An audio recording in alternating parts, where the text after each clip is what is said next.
They pumped me full of cortisone to like bring me back to life. They were basically like, hey, we don't know what to do. So just kind of go home. And they go to a kidney doctor and he's like, yeah, it's neuroblastoma cancer. He'll be dead within a week. I got a fax in the Hampton Inn for a job offer. And it was a 72% pay cut, which was one of the reasons I said, I'm not going in ministry because I don't want to be poor. I just was like, what do we do?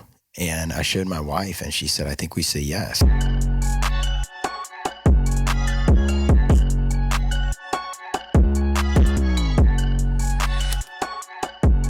All right, welcome back to the Entrusted podcast. This is your host, Blaine Barber, one of your hosts, but I do not sound like myself.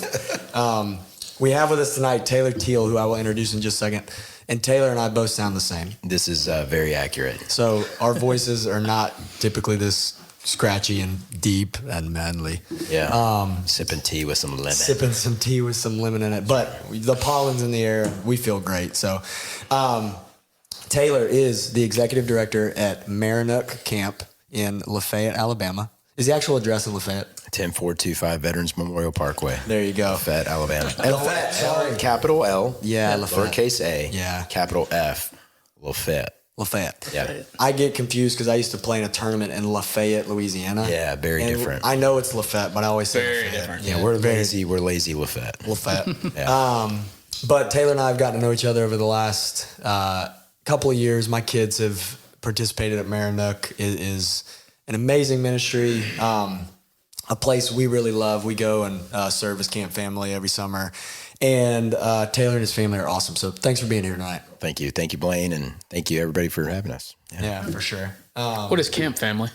Yeah, I don't No, want to no, get off. I want to hear it from your, point of view. But I'm curious now. We're going to get deep into promoting just the beauty of a place like Marannook. My kids have gone, I think this would be Emma's 4th summer now. They do day camps for younger kids, overnight stays as you get older, and those are either 3 days, 5 days, or more than that? 10 days. We 10 have days. 10 days, yeah. And so our kids have now gotten to the overnight stage, and then Morgan, through some of her friendships and relationships, was asked, hey, would y'all come and just stay on property? You're like a couple more adults to hang out with college students, encourage them, help them, and then just kind of be like a camp mom and dad if anybody gets homesick or things like that. And so we went for the first time 2 summers ago, went again last summer, planning on going again at the end of May, and it is just a really sweet, awesome time. That's cool. So last year we went while Emma and Ford were doing overnight camp, and then this year I think we're doing kind of like, we're going to be at Marannook like 3 separate times. So Yeah, one of my favorite camp family memories was with Blaine. Come on. that's sweet. We got the John boat out. We anchored it in the middle of the pond, and we brought out a bucket of about 150 balls. That's right. And I don't know, we had like a 7 and a pitch and wedge, maybe a driver. A couple of the guys had some clubs in there. And we just swatted at that John boat for about 3 hours. And Never hit it. We never hit it. It was like a moving target. Yeah, literally. it was anchored in maybe 2 spots, Yeah, but it would like was kind of kinda swing. swivel. So we'd like get the distance right, but it'd be off, or we'd get it online, but the distance would be off. It was fun. But the best part was like, we were like, what's this going to be? And he was like, fade. And it would fade. And we were like, that's amazing. My name's on my bag or whatever. So, there it is right there. Fade Barber. Yeah, so we love Marannook. I'm excited to dig into that tonight. Yeah. And yeah. Here too. Cool. I didn't mean to take us off there, but I was curious if you said it. yeah, It's interesting. for sure. We'll take us into our normal start now. Yeah. Why don't you take it just so we can hear like a normal voice? You can just Okay. yeah. I'm a little nerve-wracked now. I feel like this is like your spot. I'm handing it off. Blaine always asks the first question. Oh, It's the same 'cause question I'm old. every time, but Blaine's just so smooth with it. We just kind of let him roll. It's a simple question, but he's really smooth. So what it is the way we like to open and just kind of run with it from here is we want to hear about your first birth, which is just where'd you grow up? What was life like? A little bit about you, background, and then lead that into your second birth, coming to know Christ, saving, salvation, all that. So take it away. yeah. So I'm a military brat, born in Grand Forks, North Dakota. If you can put a pin in the map and find that, good luck. My dad was working in a missile silo in the middle of the Cold War.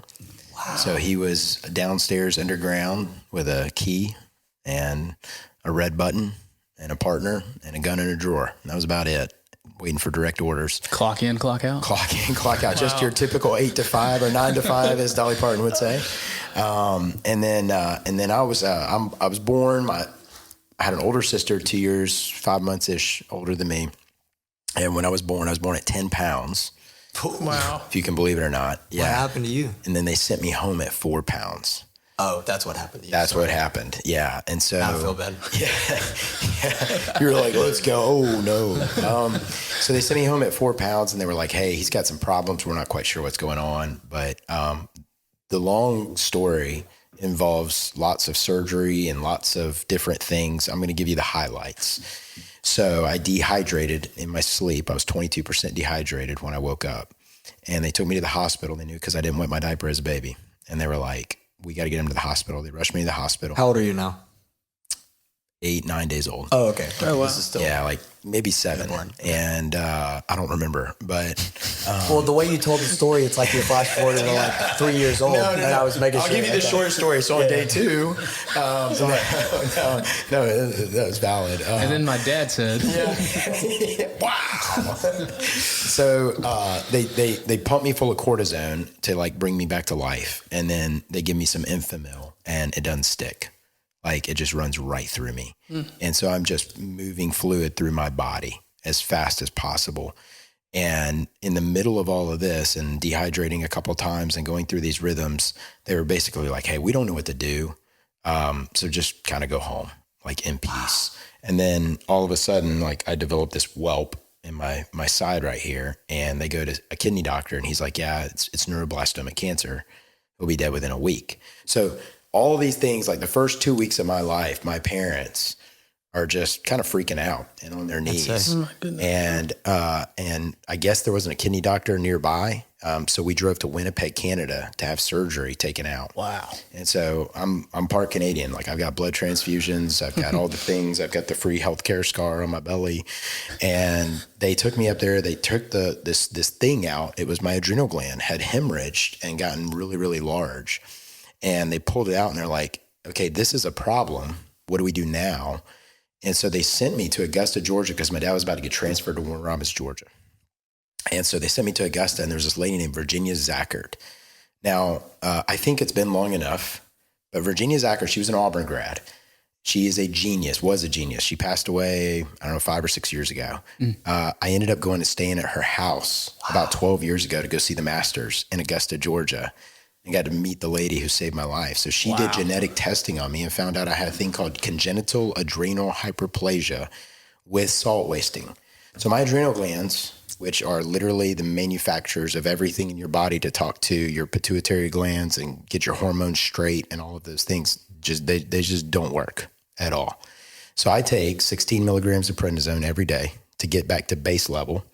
But the salt wasting piece, I tell people I'm always about 36 hours away from death. So that pill I take every day allows me to retain fluid. And if I don't get that pill, I'm wasting away, right? It's gone. So we go to Augusta, Georgia. They figured this out. She also, this is crazy, was tapped by NASA to find out the best place to launch the space shuttle. As a woman, it was never publicized, but she's the one who landed on Cape Canaveral. And she's responsible for putting the NASA program in Cape Canaveral. Isn't that crazy? Isn't that crazy? Way. Yeah. Sweet. Thank you for great clippable material. Yeah. For our Wheels page. There you This go. is awesome. Well, wait, Man was saved by a NASA scientist. did you have cancer or no? No, it was not. It wasn't cancer. Okay. So it was the adrenal gland hemorrhaging, which was totally unrelated because my brother has the same thing and he didn't have his adrenal gland hemorrhage. And my other 2 siblings don't have it at all. But we're recessive carriers. And that's why there's no symptoms of it because you're recessive carriers. Mom and dad are both recessive, no symptoms. And then it manifested itself in my body. So all that happens, grow up in Warner Robins, Georgia from 0 to 4. Go to Honolulu, Hawaii after that. So my dad gets stationed at Hickam Air Force Base. So I grew up in Hawaii from 4 to 8. I'm playing on the playground, looking at the USS Arizona, the Pearl Harbor area. And then we leave Hawaii and come to Montgomery. that's a shift right there. Man. In the wintertime. Yeah. So it was like literally just, hula skirts and rainbows and lava and surfing. And then it was like, here's some dead Bermuda grass and billboards. I mean, it was just awful. That's bad. And You know, people leave Montgomery, right? yeah, well, 10 months later we did. And yeah, so we were there. Here's another wild take. When I was in Montgomery, we went to Fraser United Methodist. And I was in a play called Oh Me, Oh My, Oh Nehemiah. I was in 3rd grade. And I was the evil priest. Every play I've ever been in, I was always the villain. I don't know why. Okay. I know. So whatever. But there was a guy named Trey who was Nehemiah. I mean, we were there for 10 months. I barely knew Trey. I'm walking the concourse freshman year in Auburn. And this guy stops me. And he says, Are you Taylor Teel? I was like, yeah, who are you? He goes, I'm Trey. I was like, okay. Cool. He goes, There's a lot of trays. yeah, I was like, that's great. You got it, and you'll hear the rest of the story. So he looks at me and he goes, Trey, I'm Nehemiah. And I was like, what? And he goes, you were the evil priest. And so we started singing the song right there on the concourse like a couple of nerds. But anyway, so we leave Montgomery. We go down to Tampa, Florida. We're down in Tampa for about 3.5 years. And then we moved back to Georgia and then to Virginia. So I was in a different school, 5th, 6th, 7th, 8th, 9th, and 10th grade. And then I landed about 6 miles south of D.C. is where I graduated high school, up in Springfield, Virginia. My mom took me to see all those Civil War battlefields up there. And like we did so much Revolutionary War history. And I spent my days off at the archives and just hanging on the mall and watching fireworks downtown in D.C. like it was no big deal. Wow. But then I came to Auburn in 2000. Now, that's kind of the run, turn of the that's century. the runway. Yeah. Y2K. I was at Tumors 2000. Nice. We're still here. And so that all happens like that's childhood, right? Dad's a lieutenant colonel in the Air Force. Mom's very involved in everything. Mom, spiritual leader in the household for probably half of my childhood. And then the Lord just really started pulling my dad like into just in a really big way, just drawing him in. And I guess, I'm thinking back about age, like he was probably 37 when that was happening. And that is an age where a lot of dads finally start waking up and they're like, oh, like I've got to take this pretty seriously. I'm raising a family. And so we were at a church, a huge church, Bell Shoals Baptist Church down in Florida. And being a kid that was raised in church, man, I had the verses memorized. I went to choir. I did Awana. I did, I was the evil priest for crying out loud. Like, I did it all. And I was very good at it. And if we're being totally honest, the worth that I had in God's eyes was the worth of what I had accomplished on his behalf. Mm-hmm. That's kind of how I looked at it. Yeah. It was like, I have done great things for God. Mm. And it was March of 1993. And this doesn't make me sound so old right now. I was gonna say, because I was born in 2000, and you were just. Can I tell you how I describe that as crazy? I pledged Farmhouse in 2000. But let me tell you how I Took my described first you. breath. This is how I described you to somebody the other day. Taylor's 45, looks 35, and acts 25. That's very true. That's very accurate. Yeah. And it feels 65 some days. Yeah. No, I would consider that a compliment. Oh, for sure. Like, I think that's a great one. I'll take that. Yeah. Yeah. No, I don't know about feeling 65, but the rest of it. Well, part of the prednisone is it just eats at you. It eats at your, like it's not like a proven scientific fact, but steroids have negative effects long term. Mm-hmm. And so like I've torn 3 ACLs, I've torn 2 meniscuses. Like I've had some things happen as a result of that, like you wake up in the morning and you're like, I think I should be able to run, but I really can't right now. Yeah. Wow. So, anyways, so it was the Kelly Green Crusade. That's really what made me feel old, is saying crusade, the word crusade, because I don't think that really happens anymore. Well, I think it does, but the verbiage definitely not. Yeah. It's not like called a crusade. Yeah. If somebody said we're having a crusade, that would have a negative It's a movement now. Yeah, that's exactly right. It's a gathering.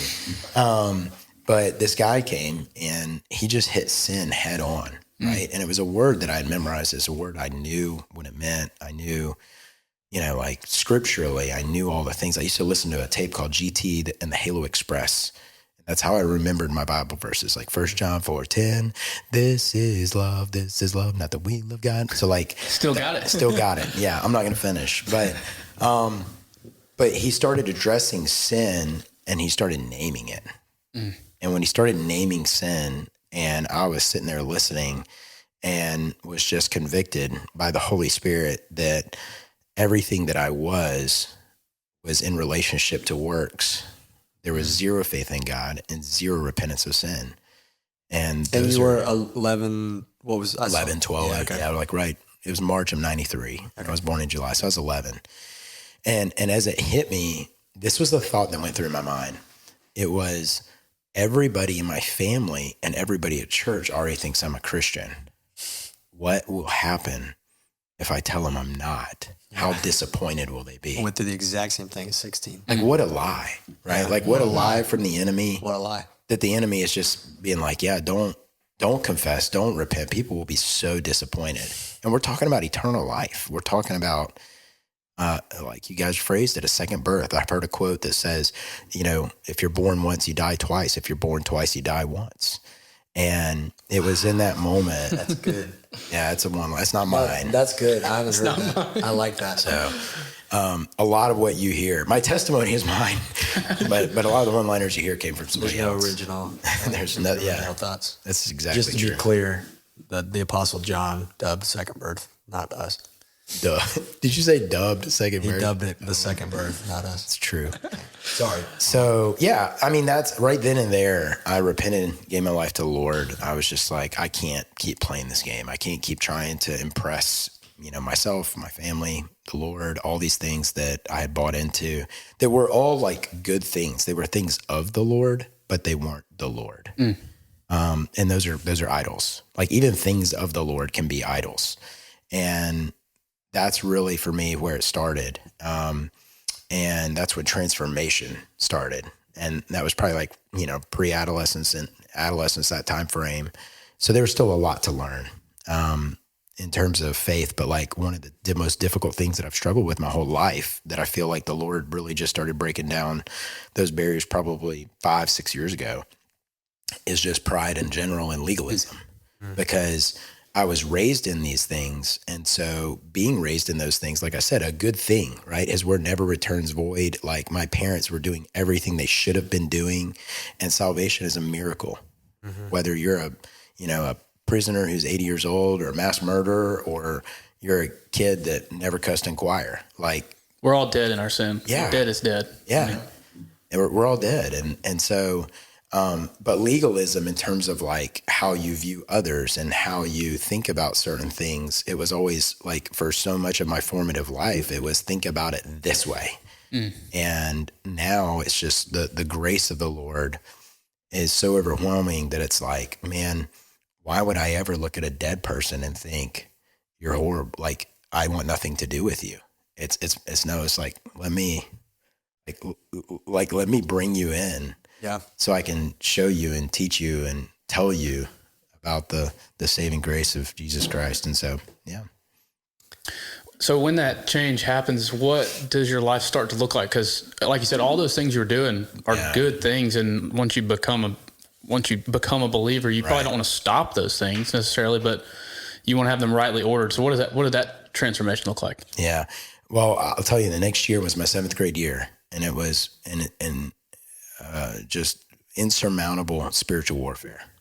Like just Satan threw everything at me. I got put in an environment where I was tested in many, many ways, where I failed in many, many ways. And so there was a lot of repentance that had to happen even after initial repentance of like, it was almost like in some ways, like my flesh started rearing itself more because it was like, why are we submitting to the Lord now? Like, what's that all about? And so there was about a 2 to 3 year period up until 9th, right into 10th grade that, that transformation really looked like saying no to these things, but not saying no to these things because I knew they were bad, but saying no to these things because I knew that they weren't beneficial in any way. Right. And so I would say in some ways, honestly, there was probably even more sin that actually happened the next year, which is kind of weird to say. But it was like that spiritual, like the flesh is at war with the spirit. And it was, I mean, they were battling that 7th grade year. And then 8th grade year, it was like, okay, why are we doing these things? And the 9th grade year, it turned into like, hey, these are not things that are, you know, what Paul says. He says, you know, everything is permissible, but not everything is beneficial. Like, it's like, hey, you can, but it's not God glorifying. And so growing in maturity on the why and kind of the grace side of it versus the you have to do these things side of it was really big for me. And then 10th grade year, we went to Emmanuel Bible Church. And I don't know if you guys feel this way, but I feel like I wish I could go back to everybody who said something to me or who discipled me in some form or fashion, or who just the people, the volunteers, the guys that sit at your table, the guys that sit at your lunch table, the adults who have you over just to talk. You know, you don't realize how big a deal that is. And I don't remember all their names. I mean, there's probably 5 I can name, but God used them in really big ways. And I got so this is a whole nother section of it. There's really humbling things 10th and 11th grade year. But I got put on a leadership team within the youth group, and it was a pretty big youth group where we were just doing a lot of things. Like we were bringing a lot of people in from school, and we were having, like, God was just bringing people to himself, and it was just people were getting saved and all kinds of wonderful things. And I mean, I was living what I would say like my best high school life, because God surrounded me with godly brothers, godly leaders, all these things that really kind of showed me what it means to live for the Lord, like truly live for the Lord. And then college hit, and you know, you guys probably know Trace Hammer. Y'all probably know the Oaks. Y'all probably know all that. Bart got saved at the Oaks. I did. Are you serious? I did. Have you told him that? I told him that we were going to try to get him on here at some point, and it's been a long told time since it's been 6 years since I've talked to him, probably. Wow. I don't know if he remembers me or not, but it was, yeah. I mean, just. What was that, 2018? It was the first session. Are you serious? Yeah. Wow. And the only reason I went was to meet new women. Yeah. God used that motive. Yeah. Exactly. Yeah. Yeah, it's He crazy. said, you're going to meet somebody. Yeah. So. It was awesome. So. Well, you know, that wasn't around when I was when I came from high school to college. I want to pause real quick, just for context. You may be going here, and I apologize if you're going here. With all the moving, how did you end up even going to Auburn? Like, what pulled you to Auburn with all the different? Good question. You had 10 places you were living. That's a great question. So my family. You wanted to get back near Montgomery. I needed to be near. I want to be near the water tower. No, so my whole family's been in Auburn since 1955. So that's good context. Yeah. So Lochapoka in Auburn, my grandfather painted pretty much all of Auburn University on one side. And then my other grandfather, he built Jordan Hare. Like, he built the grass. He did the, irrigation. Wow. I don't know if you know the story about the dogs when they got hosed down in the 80s. The one that's on all the clips? Yeah. Yeah. That was my grandfather that turned those hoses on. So my grandmother was the business manager in the athletic department during the entire Pat Dye era, going into the early 90s. So I'm so glad I asked this question. This is small. This makes way more sense how we get to Auburn. Wait, what year did she start working there? My grandmother? Mm-hmm. Oh, probably 1981, maybe 81, 80. I have one of my wife's grandfather was played football at Auburn. What's his name? Alvin Bressler. I guarantee you they know each other. Yeah, I'm sure they do. How old is your grandfather? He's probably 76 now. But he's 76? Okay, my grandma, did he grow up in Auburn? No, okay. he grew up in Birmingham. So, but my grandmother, guarantee you she knows him. Yeah. So my grandmother got married at 16 at Sand Mountain, Alabama. They came down from Chattanooga, Tennessee Valley Authority into, Guntersville, and then down into Sand Mountain. And then they moved to Auburn. And my grandfather was a machinist, and he taught mechanical engineering here at Auburn. And they tapped him to develop one of the antennas that went up on the Jupiter to transport communication back to NASA for Wow. You got a lot of NASA connections. do. Have you been to space? I've been to camp. No, I got a story about Starlink though at camp. Were you there that week when Starlink, we were at the Rock and we're telling the story underneath the stars and the Abrahamic covenant, if God calls stars out by name, he knows your name and all these different things. And if you're a son of Abraham, then you're a son of God. And we're going through like the whole covenantal parts of scripture. And all of a sudden I look up and there's these green beams of light like descending on us. And there's like 20 of them. And they look like they're, 100 feet above us. I'm sure they're 15,000 feet above us.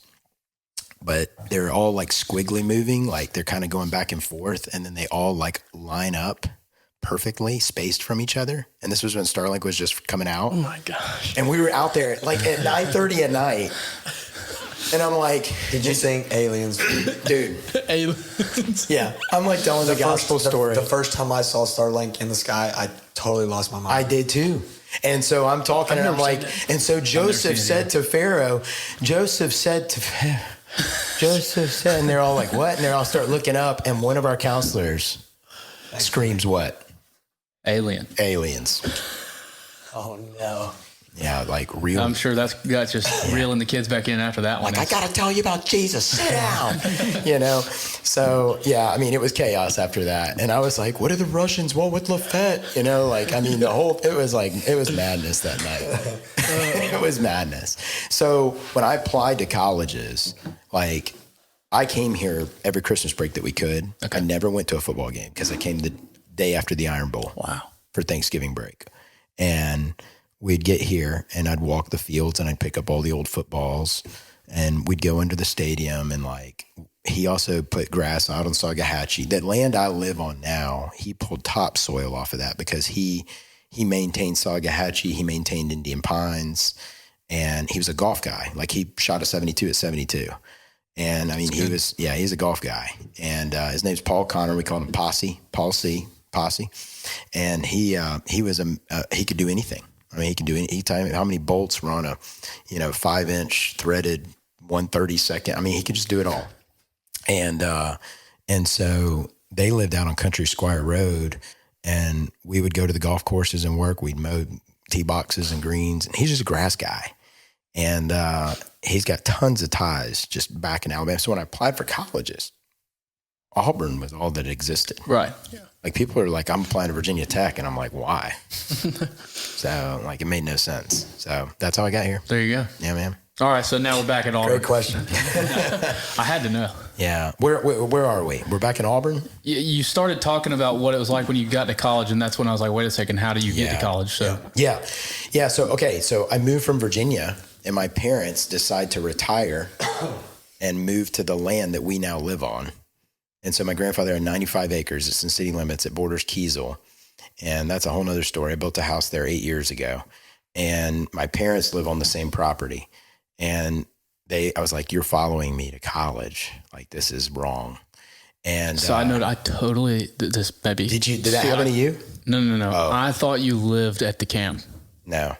In the summertime, you do, right? In the summertime. I thought you lived out there full time. Most people do. And most people think that I have a whole other job from like September to April, but I don't. So it's my full-time gig. Surprise. So I actually do podcasts all across the country. Thank you for giving us a piece of your busy schedule. No, so so I come to Auburn, and there was nothing like the Oaks, to tie you into, and they always say like who you become in college. Bill Bolt, I think, is actually the one who coined that. I remember that. The freshman talk. Yep. Yeah. Pledge talk. Yeah, like who you become in college room. is largely who you become for the rest of your life. And I would say the habits you develop, I would totally agree with that. 100%. And so freshman year I get here and I go from being a somebody and people knowing who I am and having lots of friends and, interacting with, I graduated in a high school class of 575. And that was way back when those kinds of classes were like, that was not normal. To come into Auburn, I don't know a soul. And I get here and like spiritually, it was like everything got sucked out of me. Instead of leaning in and depending more on the Lord, it became again about like, I have to like somehow prove myself.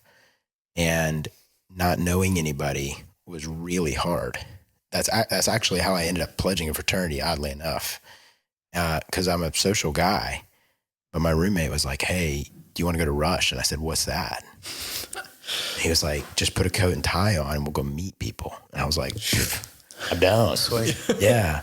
I had a Winnie the Pooh tie. Had Tigger and Winnie the Pooh. That's all I had. Because I was a goober in high school. Like, I just dressed up in goofy stuff all the time. And back to your 25-year-old state. That's not even a 25-year-old me. That's more like a...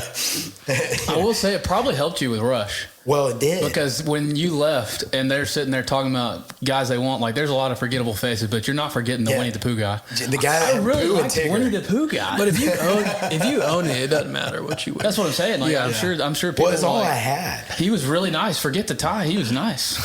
And I was a guy raised by Southern parents, but I was not Southern. Yeah. Like, I was coming from Virginia. Like, I was coming from, I just wasn't Southern at all. And I get down there. You were like an attraction. They're like, what is going on with this? Yeah, what's this dude all about? Like, where did he come from? And I was probably, like, I'm 5'7". I think I was 115 pounds. I mean, I have a picture that I show my kids, and I'm like, that's your dad. Like, I looked like I was fasting every day. And I get there, and on the sheet, like, everybody signs in, right? Puts their name, hometown, phone number, and it says BHAM, BHAM, BHAM, BHAM, like all the way down the list. And I look at it. I don't know what Birmingham is. And I was being dead serious. And I looked at it, and I was like, Carter from Baum, Colin from Baum. And I was like, where is Baum? Is it next to Guam? And they had the same reaction. They were like, yeah, get in there, man. We're going to have fun with you. And I ended up getting a bid the second night. And I said, sure. Like, that sounds great. I finally have met people. And then I went to the meeting, and they were like, all right, dues are due. Oh, boy. At the end of the month. And I was like, time out. What? I'm paying for this? And they were like, yeah, what'd you think it was? Friends. Yeah, I was paying for tours is what I was paying for. So it's a whole thing. But that was the first 3 months, though, of college were pretty dry spiritually because I didn't have a church home. I didn't have, I had to find those friends who knew the Lord. And you would think that'd be easy, but it's not. Not when you're on campus with, 12 or 15,000 other people or another 6,000 freshmen. Like, you're just going through the motions. And it was bad. Like, it was bad. It was kind of depressing. It was kind of, what am I doing? Like, what am I dealing with? And God is, God just crushes you over and over and over and over and over and molds you over and over and over and over. Like, I love what Martin Lloyd-Jones says. I think it was Martin Lloyd-Jones, where he says, you've been saved from the penalty of sin. You are being saved from the power of sin. You got it. And then one day you will be saved from the presence of sin. And I know you go to my church because you're quoting Martin Lloyd-Jones. That's about every Sunday. It is almost. He does love some Martin Lloyd-Jones. But those are things that I still am being saved from the power of sin. But the things that God needed to work out of me, he was doing it. And so freshman, kind of into freshman year, sophomore year, junior year, found my people, found my future wife. God was just also humbling me because there was a whole other time of life where anything I went out for in college, I'd get. And I was like, there ain't nothing I can't do. I kind of had that mentality. And, and walking through the dismissal from some of those things was very humbling because it was the first time in my life that other people were basically like, you can't do that. Like you crossed a line, we gave you the line, you crossed the line, and we're going to hold you to it. And I was like, whoa. It was like, welcome to the real world, because you do stuff in high school and they're like, hey, let's not do that again, okay? And you're like, okay, Sure. Rules are for people who can't think for themselves, And so that was a real, I would say probably a spiritual maturing, but also just maturing in life of going, okay, this is how things work. There are consequences. There are consequences to your actions. You can do them. You can do whatever you want, but there are consequences. And so that was really good for me because that took me into my senior year. There were some things that happened in college where, I thought, man, I'm not going to make grades. Like school's not for me. What were you studying? So I was at the time. So I came in with communications. I went to exercise science because I tore my ACL twice freshman year. So there was those things. And also from an athletic standpoint, like I was no D1 athlete, but like you tear your ACL within 6 months of each other, you're like, I can't walk. And both or retore the first, left one was first. Yeah. Playing intramural soccer. Right one was just tossing the football in the front yard. Left meniscus was crowd surfing at farmhouse. He just tossed me off the back. Like when you get to the end of the crowd, they just keep pushing you. Yeah. And you just go. Gravity. And then the right meniscus was getting ready for Albee tryouts. And I tripped on that size 21 Converse and tore my right meniscus. And then I tore my right ACL 7 years ago playing soccer in Uganda. And how was that? It was awful. It was the first day of the mission trip. Did you just like tough it out and get it fixed here? Yeah. Okay. Yeah, I just put a brace on it. I got it fixed. I got an MRI about a month and a half ago because my knee was doing some funny things again. And they informed me the ACL is no longer there. So I don't have an ACL in my right knee. How about that? And they told me, don't worry about it. I was like, all right. So I went skiing in Whitefish last week. But I wore Stoco pants. You know that Whitefish. Lindsey Vaughn just tried to ski without an ACL. I saw that. That We've was been bad. to Whitefish is awesome. Whitefish, big mountain. Yes, we've been. It's epic. It's a good spot. Yeah, Yes. junior year. My aunt works for a company in Whitefish. Okay. Let it be So that's- said, this is no knock on Lindsey Vaughn. She was pushing the limit. She skied without an ACL. But She crashed horribly. You're You right. skied without an ACL. Hey, You're still here. living to tell the story. That's impressive. Straight legs and everything.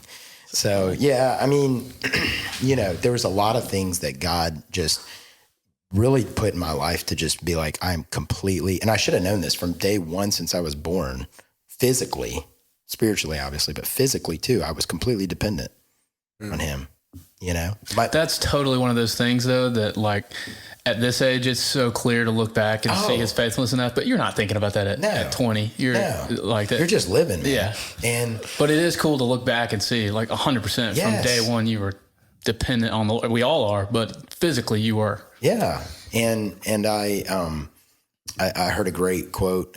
Here's another one is, life is best understood looking backwards, but it must be lived going forward.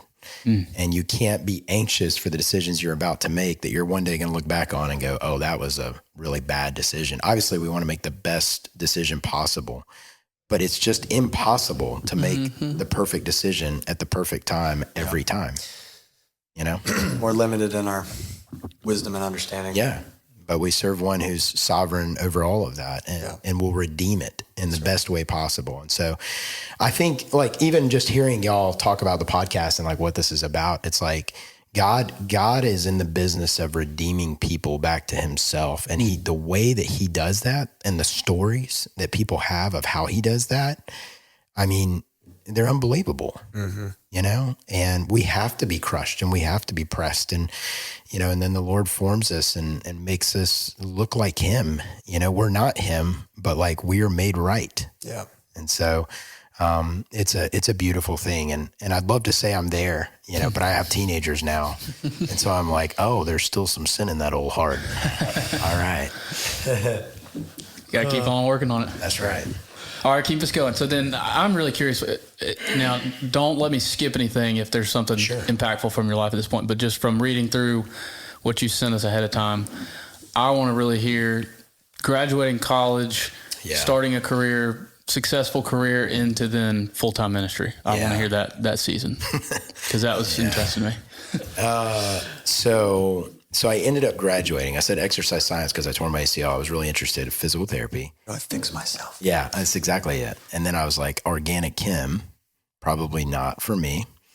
So I went to my advisor and she was like, what classes do you love? And I had taken 2 psychology classes that I just I loved them. And she said, why don't you graduate in psychology? And I was like, that's kind of weird. Like, that's like you want me to be a shrink? Like, I don't know. So I said yes because I was ready to get done with college. And I get done. We got married spring break of our senior year. Oh, wow. Yeah. Still in college. Yeah. Still in college. So What a spring break. Wow. Did we went skiing out at snow basin. did y'all get a new apartment when you came back? Did you leave your roommates? One of you moved into the other one's dorm? Like, She moved into the frat house. So no, I'm just playing. that'd be awesome. He got you. What? Awesome. She would not visit me at the fraternity house. It smelled so bad. No, her dad had an apartment that her older brother had lived in, and he had just graduated. So I moved into that for like 3 months. Okay. And then my roommate was the SGA president at the time, Jonathan McConnell. He was like one of the first non-Greek SGA presidents. His nieces come to Marannook now. And he runs a maritime security company down in Mobile, Alabama. He ran for senator like 5 years ago. I know. Wow. Jonathan McConnell, yeah. So, I've heard that. I mean, these are just like people that like, it's just Auburn too. Like, I feel like Auburn's that way. Yeah, like Auburn just, just people dropping in. And so I worked for Coach Com. This is a crazy story how I got this. So 2 of my friends in the fraternity house started working for Coach Com because their guy in shipping showed up literally at the fraternity house, was like, I need 2 guys who can pack boxes. And a guy named Matt Coe and Michael Kraus said yes to it. Matt Coe, I think he lives in Mountain Brook now, financial advisor. Matt Kraus got his law degree from Alabama, moved to LA, became like a TikTok influencer, and was an extra in Guardians of the Galaxy. So he's a dude. He also served 2 or 3 tours of duty in Iraq as a Marine. Wow. Yeah, he's a baller. So he took the job, and he came back a week later, and he was like, Teel, do you want me to take my spot? And I was like, why? He's like, I'm going in the Marines. This ain't for me. I was like, okay, cool. And I mean, like, this dude's like, he looks like, shaved head in college, like just looked like a Marine. And so I went to work, and we were like 12 people at the time. It was like a small company. Well, this company makes all the headsets you see in college football. Mm-hmm. And so they had 98% market share at the time. And it was an Auburn grad. That's a monopoly. That's yes, it is monopoly. And I mean, they had a competitor. They were just terrible.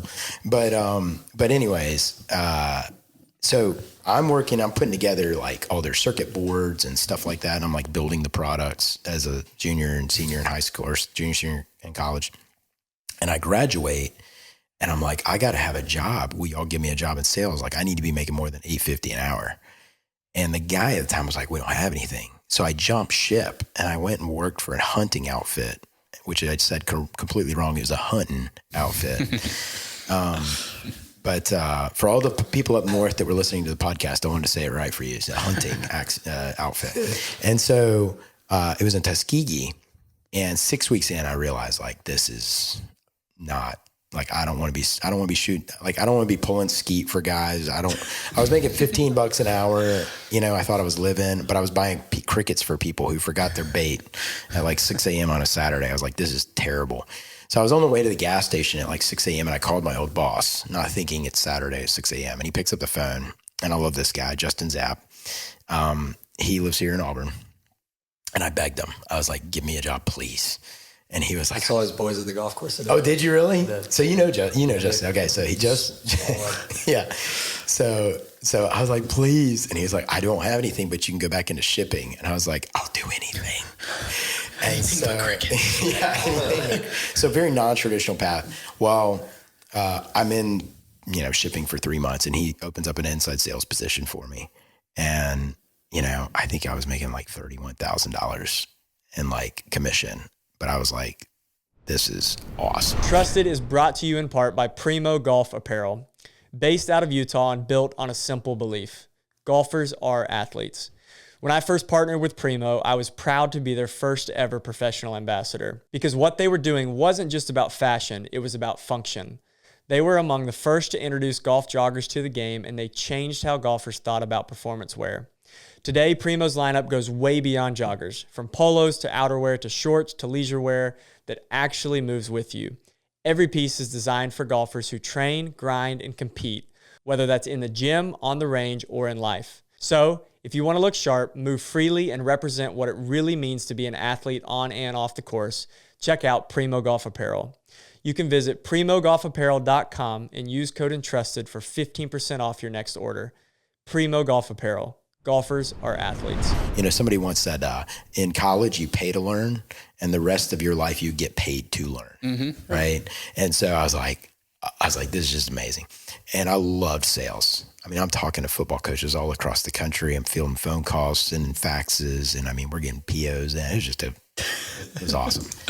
And then a guy left who was a territory manager, and they were like, Teel, you want it? I was like, sure. And at this point in life, I had traveled to probably 30 out of 50 states. So I knew how to get around. But I ended up going to 48 out of the 50 states. So I haven't been to Maine and I haven't been to Alaska. So those are on the bucket list. You got to finish in Alaska at that point. I would think so. But,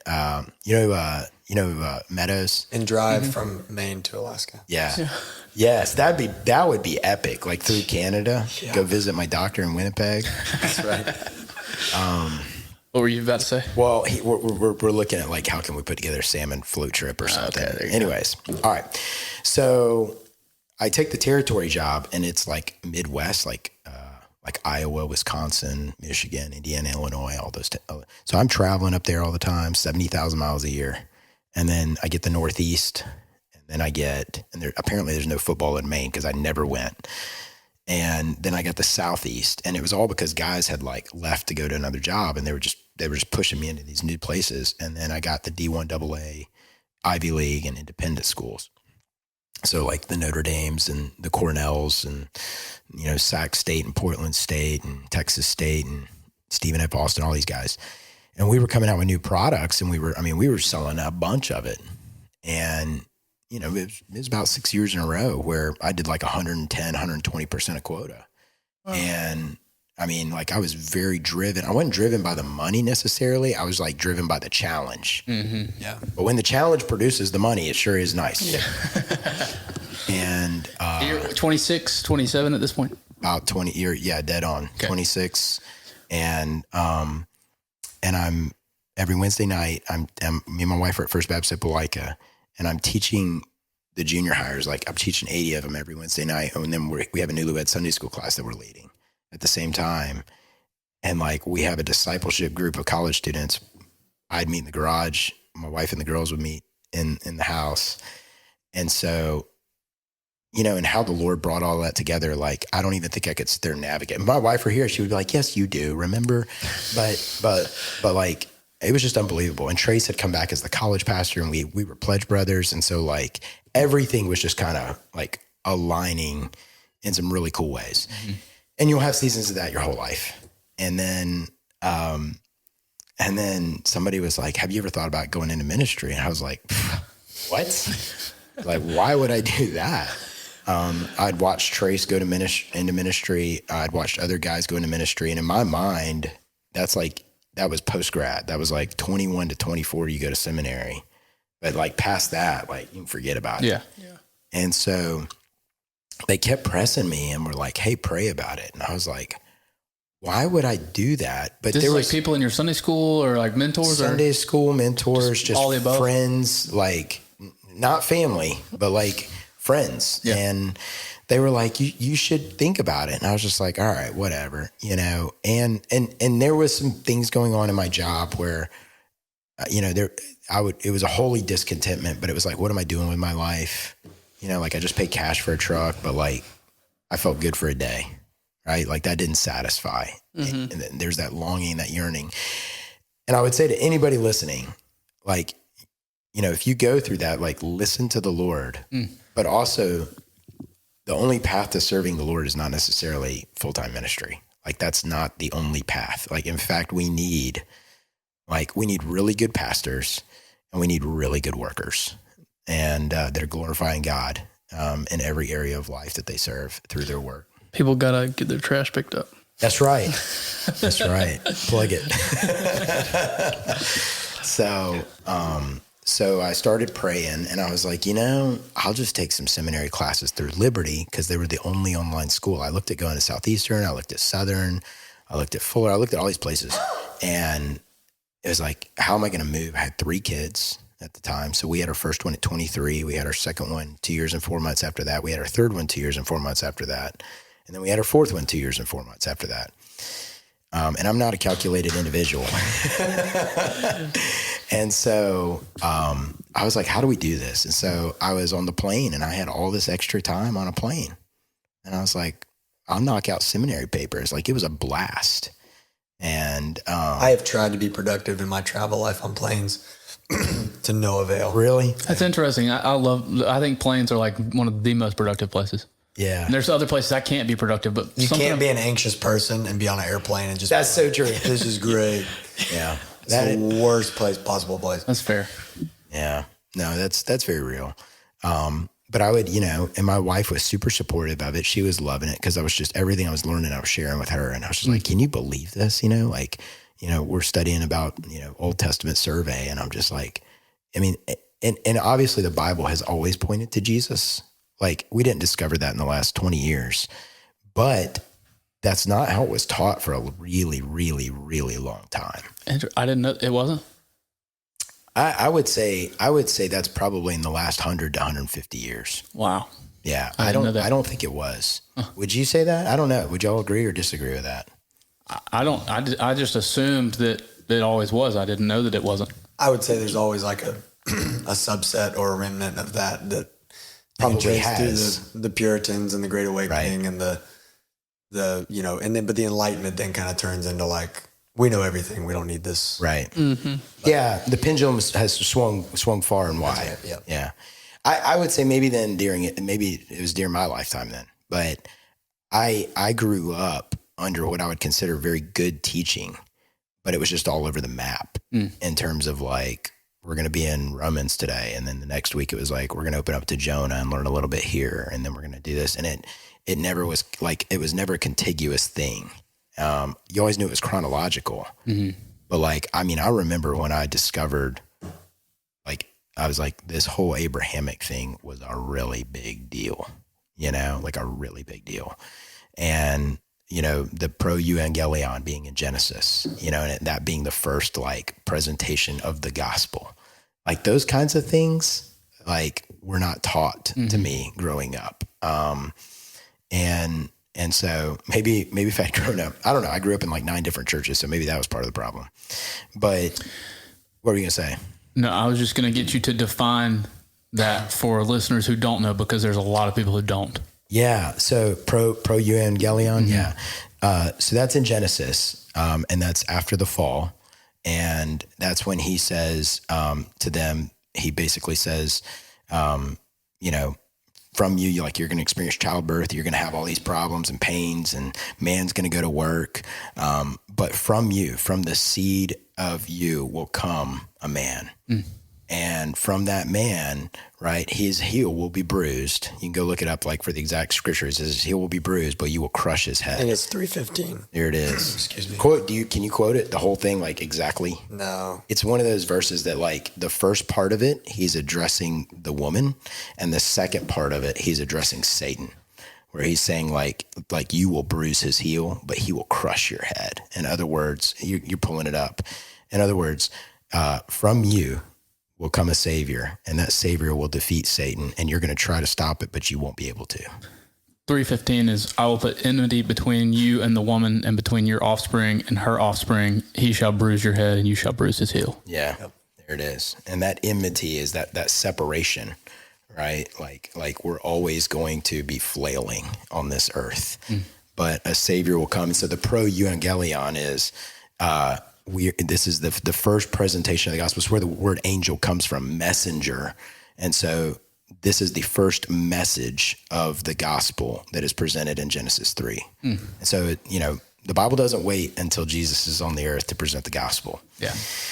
And so in all of that, I'm like discovering all this, and me and my wife are talking, and like God's just like fire, like he's just like brewing this, like he's fanning the flame in our heart. And so we're like, what now? And I'm like, I don't know. Like, we'll just pray. We'll just see. And I was like, okay. And I got a call from a guy in Alpharetta, Georgia. He said, hey, I got your name from a guy at First Baptist Opelika that I used to work with at Peachtree Corners. We have an opening for a middle school associate. I hear you work with middle schoolers right now. I was like, yeah, I do. He said, where are you? I was like, I'm in Charlotte, North Carolina right now. He says, can you stop by Alpharetta on the way back and we'll go to Macaroni Grill and talk? And we did. And I got back home and it was an interview. Like it was literally like an interview and I didn't know. And I just showed up. You were stopping by. I thought I was hanging out. And so about 6 weeks later, I was in Bowling Green, Kentucky with sales stuff. And I got a fax in the Hampton Inn for a job offer. And it was a 72% pay cut, which was one of the reasons I said, I'm not going in ministry because I don't want to be poor. And, yeah.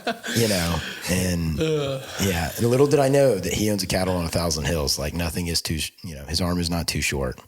And so I just was like, what do we do? And I showed my wife and she said, I think we say yes. And I was like, what? Like, are you sure? Like, what? And she said, let's just put the house on the market and we'll just see if it sells. And we have a week. So if it sells in a week, we'll just go.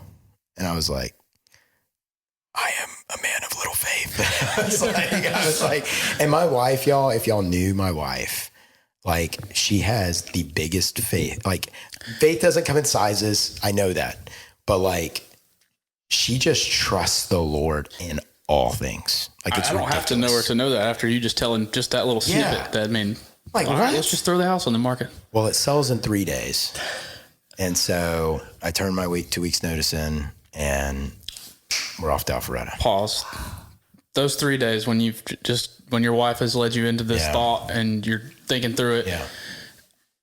Are you feeling at this point pretty clearly called, or are you sitting there going, I just bought a nice truck. I don't know about this. Like, can you walk us through that? Yeah. No, at this point, it's like, this is clearly like the satisfaction I had in turning in my 2 weeks notice to step into this was nothing but pure joy.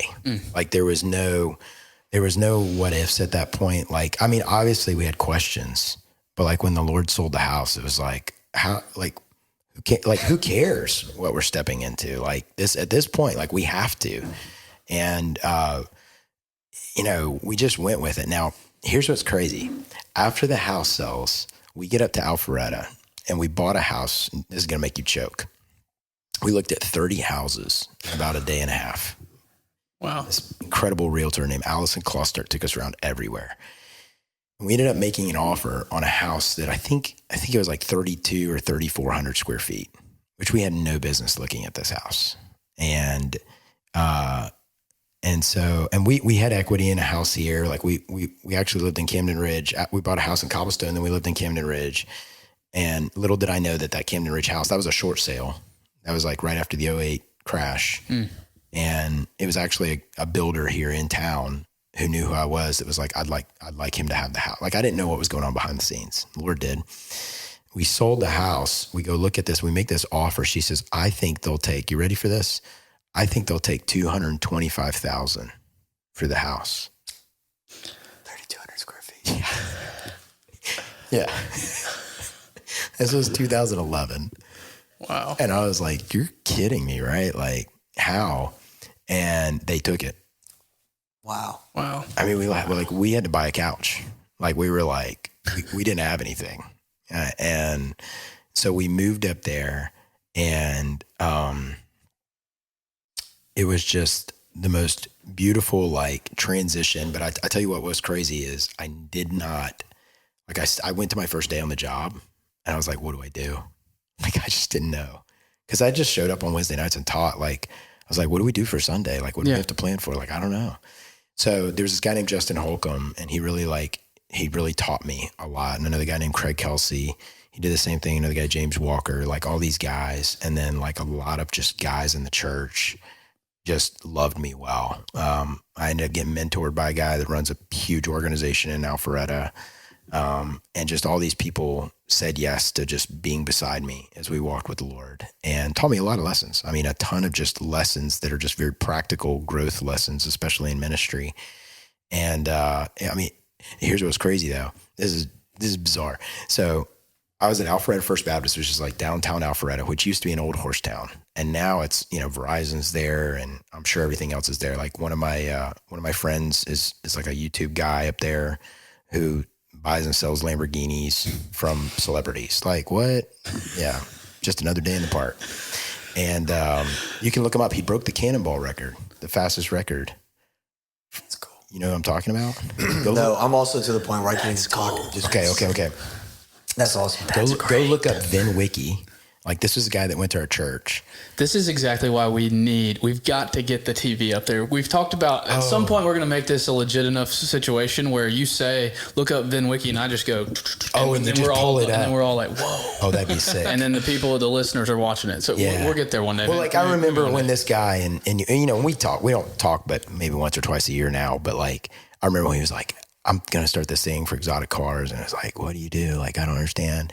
He's like one of the top Lamborghini salesmen in Atlanta. So he would like let us take some of the kids over, and he'd take us for rides in the Lambo. And then he'd go back to his garage and he'd be like, this is a Spider from Missy Elliott.